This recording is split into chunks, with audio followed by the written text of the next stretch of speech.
I was born into what appeared to be a normal middle-class household in a peaceful suburban area. My name is Tiffany Mitchell. David and Sarah Mitchell, my parents, were completely enamored with early learning strategies and child development approaches. Our home was filled with shelves of parenting literature, and Mom was constantly discussing some new theory she had come upon. Don't you think we're going a little too far, Sarah? One evening, when Mom was having trouble teaching me basic math, I recall my dad asking. I was just 3 years old. No, David. Mom urged, these are important developmental years, while displaying another vibrant flashcard. According to the books, we must begin early. In retrospect, I can't help but chuckle at how unremarkable my growth was in spite of their unceasing attempts. I wasn't a prodigy. I sat up, walked, and spoke on time. However, my parents viewed me as their first failed experiment, rather than acknowledging that each kid grows at their own speed. When my sister, Jessica, was born, everything was different. Our home abruptly changed into what seemed like a baby genius boot camp when I was 3 years old. In an effort to avoid making the same mistakes she believed she had made with me, Mom had even enrolled in special classes by that point. Their approaches to parenting Jessica were very different. Jessica had educational development tools where I had ordinary toys. Jessica had things for cognitive improvement where I had picture books. Every accomplishment became a cause for celebration. She was able to solve puzzles intended for older children. She spoke before her friends, and she was the first to walk. My haven was the home of my grandparents, Peter and Eleanor Mitchell, who lived a few blocks away.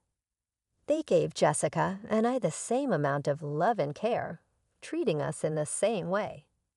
One Sunday afternoon when I was around 5 years old, I recall sitting on Grandma Eleanor's knee while she read stories to Jessica and me. Grandma would give us each a cookie and remark, "Both of my granddaughters are perfect just the way they are." This usually appeared to annoy Mom, who would say something about recognizing great talent while pursed her lips. During a family meal, Grandma once forcefully stated, "Sarah, children need love, not pressure. They aren't scientific tests." Dad immediately defended Mom by saying, "Mom, you don't understand modern parenting. Jessica has genuine promise. We must foster that." As I sat there shoving peas about my plate, I realized that, to my parents, I was only the draft, the practice run, before they made their masterpiece. For me, elementary school was a very typical experience. In my class, I wasn't at the top, but I wasn't at the bottom either. I completed my homework, made friends, and overall relished being a typical child. I considered it totally acceptable that I had a lot of B's and the rare A on my report cards. But my folks hardly gave them a look. Then came the day Jessica entered school, but my sister received very different treatment than I did, even though I attended the public school in our area. At supper one night, Mom excitedly declared, "We've enrolled Jessica in the Wellington Academy for Gifted Children." They were quite impressed with her test results, but they don't often accept children this young. Choking on my milk is something I recall. Wellington was that upscale private school across town, the one with the Olympic-sized pool and sprawling campus. Their tuition is more expensive than a vehicle. The expenditures continued after then. Our parents' response was to throw money at the issue whenever Jessica had a fit about homework or complained about the burden. Jessica used to complain, "I don't want to do math today. It's too difficult." Mom used to say, "Tell you what, sweetie, we can go to the toy store and get that new dollhouse you wanted if you finish your homework." Jessica was able to figure out this game really quickly. Before long, each small achievement had a cost. Am I eligible to receive the new iPad if I receive an A on this test?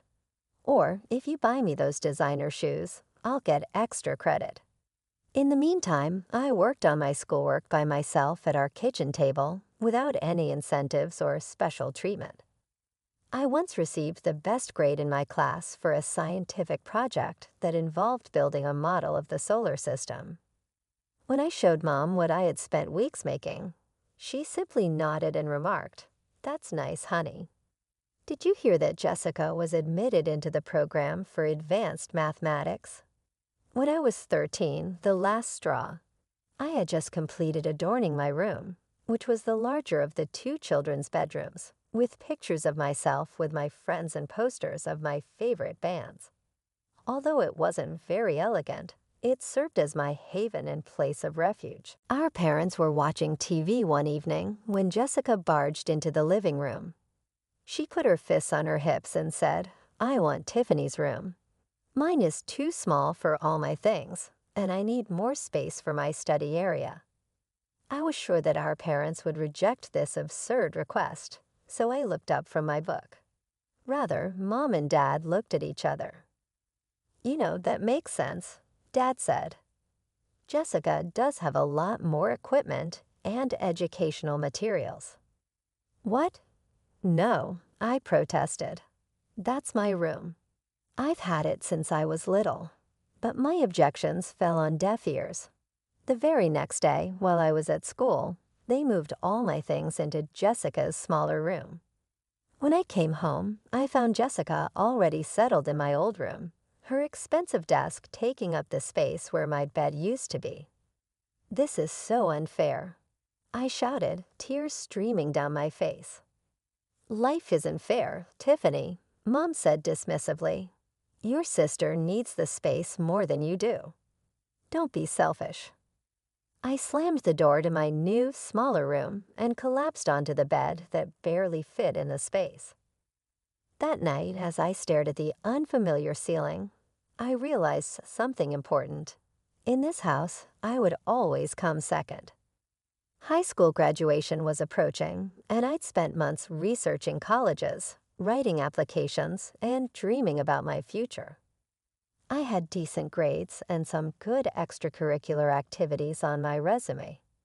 While I wasn't aiming for Harvard or Yale, I had my sights set on several solid state universities with strong business programs. That fateful family dinner started like any other. Grandma and Grandpa had come over for Mom's Sunday roast, and we were all seated around the dining room table. Jessica was bragging about her latest academic achievement, while Mom and Dad beamed at her with pride. "So, Tiffany," Grandma Eleanor turned to me with genuine interest. "Tell us about your college plans. Where are you thinking of applying?"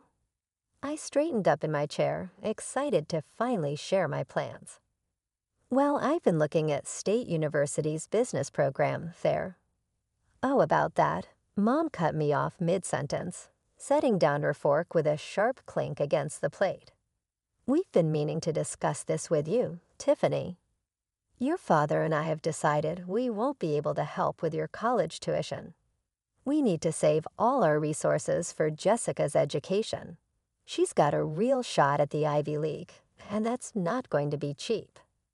"You can't be serious." Grandpa Peter's fork clattered onto his plate. "What about Tiffany's future?" Mom sighed as if she were explaining something obvious to a small child.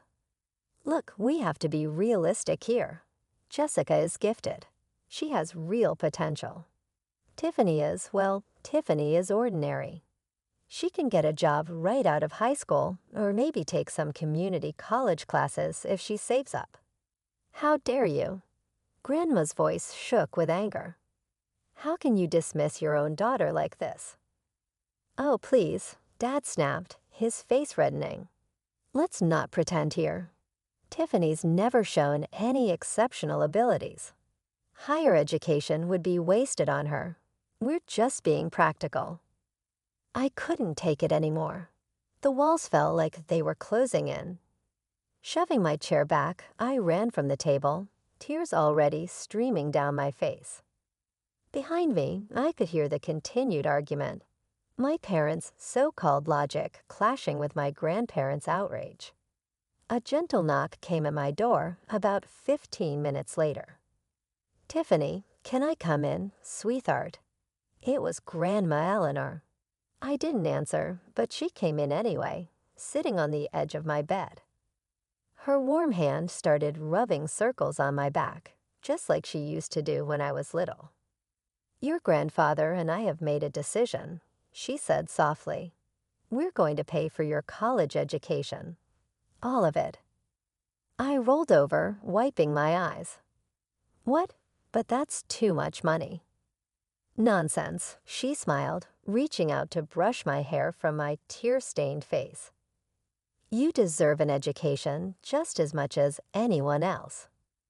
More, actually, because you've worked hard for it without any support." For the first time that evening, I felt myself smile. In that moment, something shifted inside me. I realized I didn't need my parents' approval anymore. I had people who believed in me, and more importantly, I was starting to believe in myself. College life suited me perfectly. Away from my parents' constant comparisons and criticism, I flourished in the business program. My professors praised my analytical thinking, and I discovered I had a natural talent for understanding market trends and investment strategies. Every weekend, I'd call Grandma and Grandpa to update them on my progress. I hadn't spoken to my parents since leaving for college. They hadn't tried to contact me either, which honestly made things easier. The only updates I got about them came through my grandparents, and one particular call changed everything. "You won't believe what's happening with Jessica," Grandma said one evening, her voice heavy with concern. "She's completely gone off the rails. You know she got into Princeton. Your parents wouldn't stop talking about it. But apparently, once she got there, away from your parents' constant supervision, she just stopped caring about school altogether." I listened as Grandma painted a picture of my perfect sister's dramatic fall from grace. Jessica, it seemed, had discovered parties, boys, and the freedom to do whatever she wanted. Her carefully cultivated image as the family genius crumbled in a matter of weeks. "Your mother called me in tears yesterday," Grandma continued. "The dean's office sent them a warning letter. Jessica's barely attending classes, and when she does show up, she's either late or hungover. What are Mom and Dad doing about it?" "Oh, they're beside themselves. They've tried everything, threatening to cut off her allowance, promising her a new car if she brings her grades up, even flying out to Princeton to talk some sense into her. But Jessica just laughs it off." The irony wasn't lost on me. After years of giving Jessica everything she wanted, my parents had created someone who didn't know how to handle responsibility. A month later, Grandma called with an update. "Well, it finally happened," she said. "Jessica got kicked out of Princeton, failed almost every class, and had too many disciplinary infractions to count." I could hardly believe it. The golden child, the genius, the one who was supposed to bring glory to the family name, kicked out of college after just 1 year. "She's moved back home," Grandma added. "Your parents are in shock. They keep saying there must be some mistake, that the university didn't understand Jessica's special needs as a gifted student." Over the next few months, through my regular calls with my grandparents, I learned that Jessica had settled into a comfortable routine of doing absolutely nothing. She slept until noon, went out with different guys every night, and treated our parents' house like a hotel. "Your father tried to get her to at least look for a job," Grandpa told me during one call. "She told him that work was beneath someone of her intelligence level." I felt vindicated and pleased, and at the same time, I felt relieved that I'd escaped their suffocating expectations and found my own path. After graduation, I landed a position as a junior investment analyst at Meridian Financial, one of the most respected firms in my hometown. Grandma and Grandpa insisted I stay with them until I got settled, and I gratefully accepted. The unexpected reunion with my parents happened on a Saturday morning at Marshall's Grocery. I was comparing prices on organic tomatoes when I heard my mother's voice. "Tiffany, is that really you?" I turned to find both my parents standing there, looking older than I remembered. Mom was clutching her shopping cart like a lifeline. "We've missed you so much," Dad said, his voice unusually gentle. "Why don't you come over for dinner sometime?" Part of me wanted to decline, to remind them of how they dismissed me years ago, but curiosity won out. "Sure," I heard myself say. The dinner was surreal. The same house, the same dining room table, but everything felt different. My parents couldn't stop praising my job at Meridian. Investment analyst at such a prestigious firm, Mom kept saying, "We're so proud of you, honey." James Wilson told me they only hire the best and brightest at Meridian. I could see Jessica's knuckles turning white around her fork. She had just quit another retail job, her third that year. Over the next few years, I worked my way up at Meridian. Each promotion came with new responsibilities and challenges, which I tackled head-on.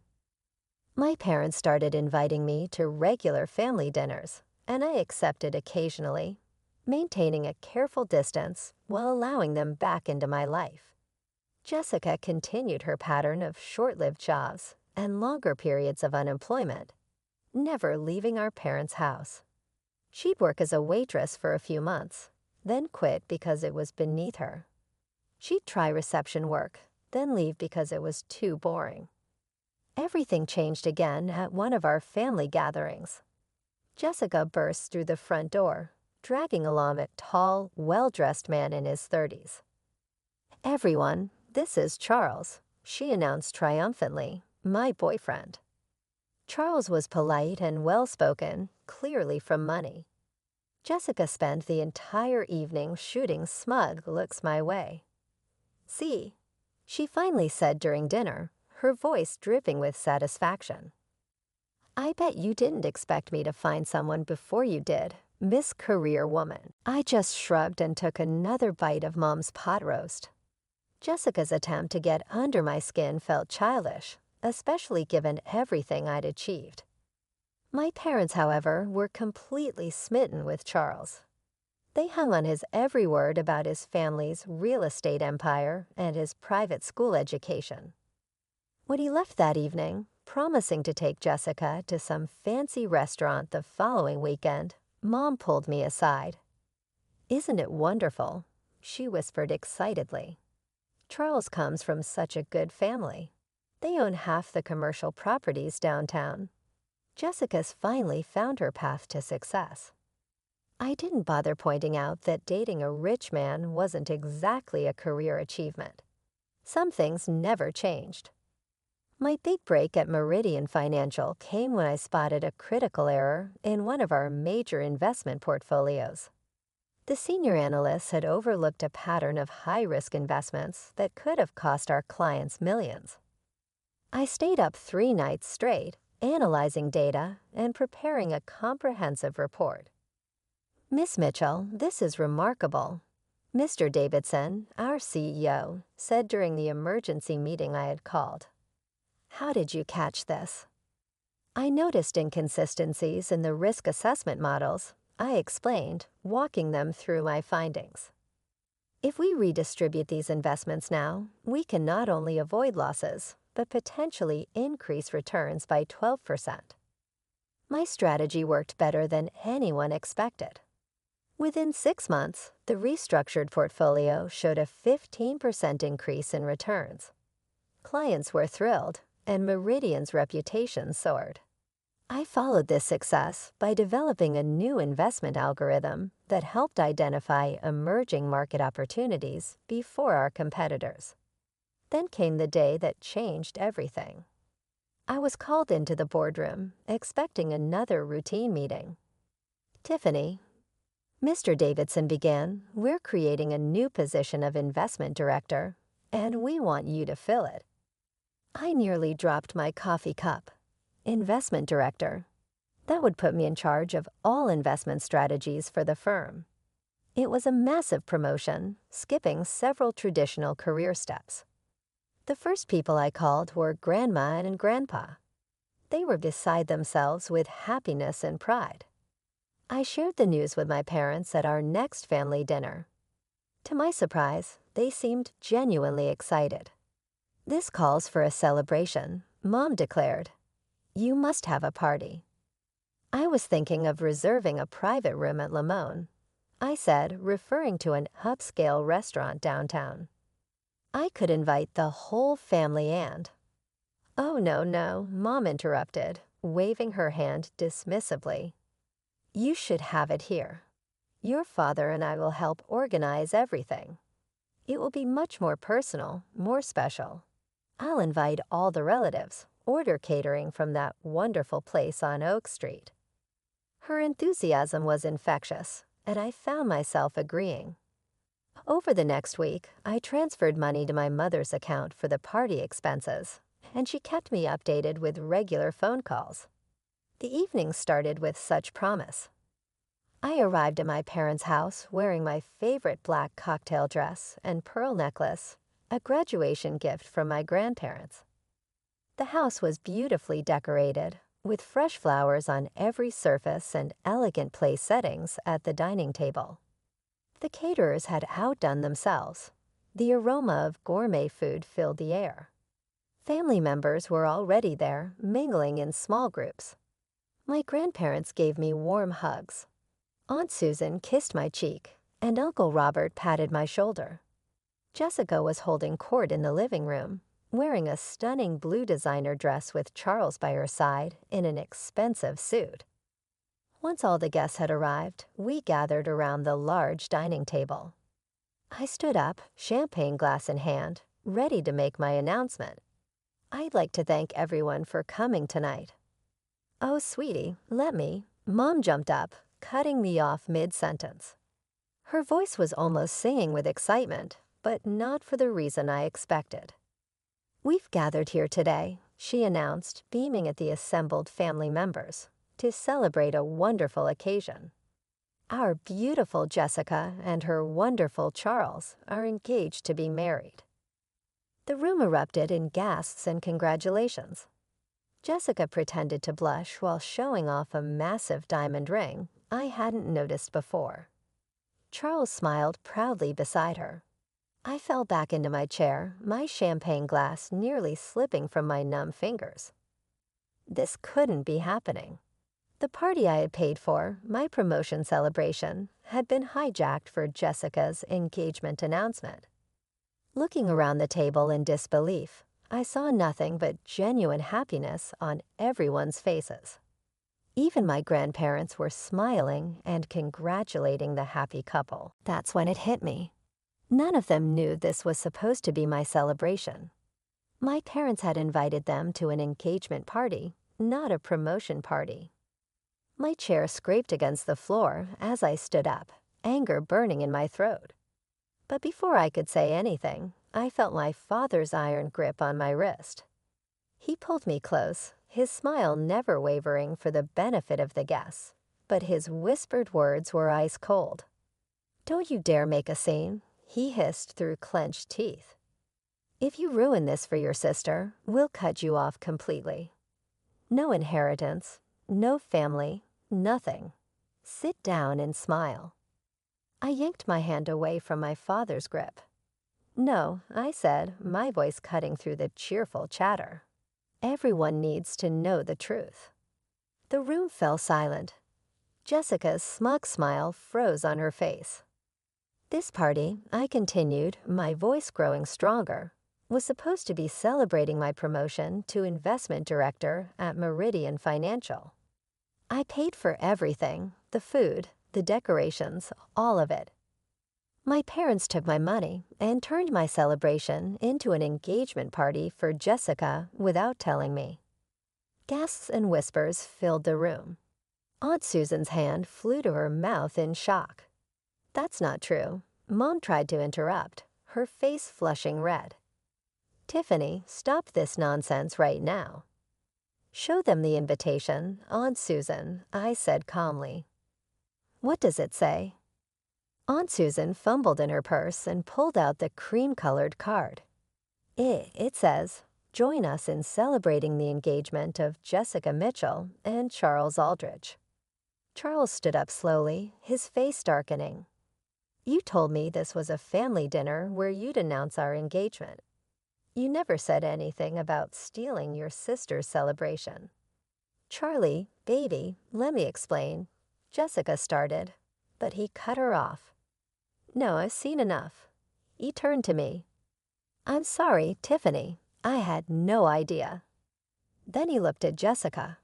"This engagement is off. I won't be part of a family that treats people this way. Look what you've done."